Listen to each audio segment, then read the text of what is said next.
Hey there, Richard here. Bible Nugget this time is in Genesis. I've just been hearing different things, of course, with all the news and everything coming out of Israel and the troubles with Gaza and everything else. And yeah, so I was just going to go into what did God promise the children of Israel? What did God promise Abraham and his descendants? And just to see where we should stand as Christians, really, I believe. So let's go to Genesis 12. And Genesis 12. The Lord said to Abraham, "Go from your country, your people, and your father's household, to the land that I will show you. I will make you into a great nation."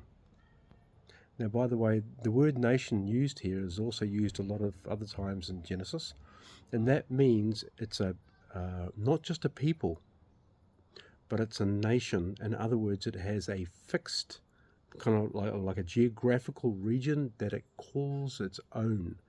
A nation always has a homeland. I'll make you into a great nation, and I will bless you. I will make your name great, and you will be a blessing.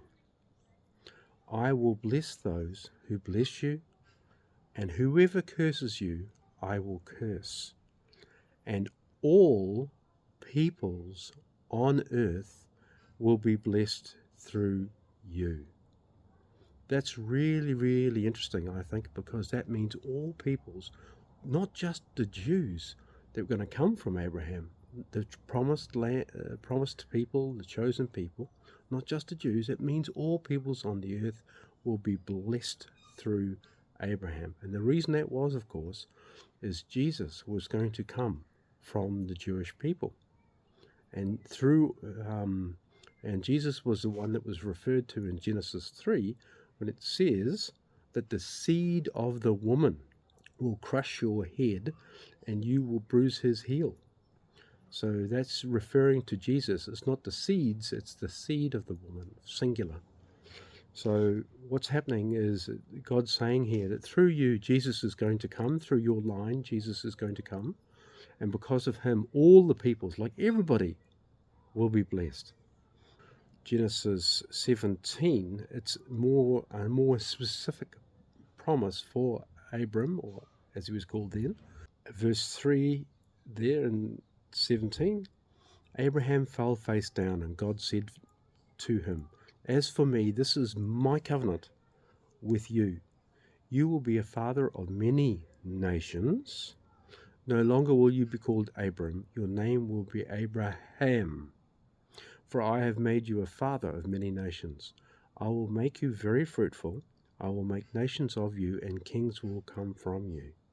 I will establish my covenant as an everlasting covenant between me and you and your descendants after you for the generations to come, to be your God and the God of your descendants after you. The whole land of Canaan, where you now reside as a foreigner, I will give as an everlasting possession to you and your descendants after you, and I will be their God."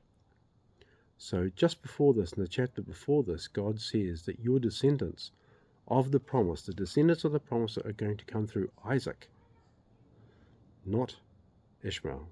They're going to come through Isaac. He's going to bless Ishmael because he's Abraham's son, but the descendants of the promise and of who were given the land of Canaan as an everlasting possession, those are from Isaac. Yes, so it's very clear in many times throughout Genesis, God continually says that he promises it to Abraham, to Isaac, to Jacob, and then he's specifying that they are going to be his chosen people. And the promises is the land of Canaan to be an everlasting possession for the Israelites. So my belief, and I believe it's very biblically based, is God is not yet done with Israel. He is not finished with the Jews.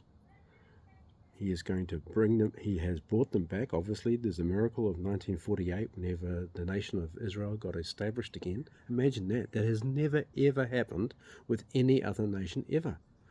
Number one, they were scattered throughout all the world for 2,000 years.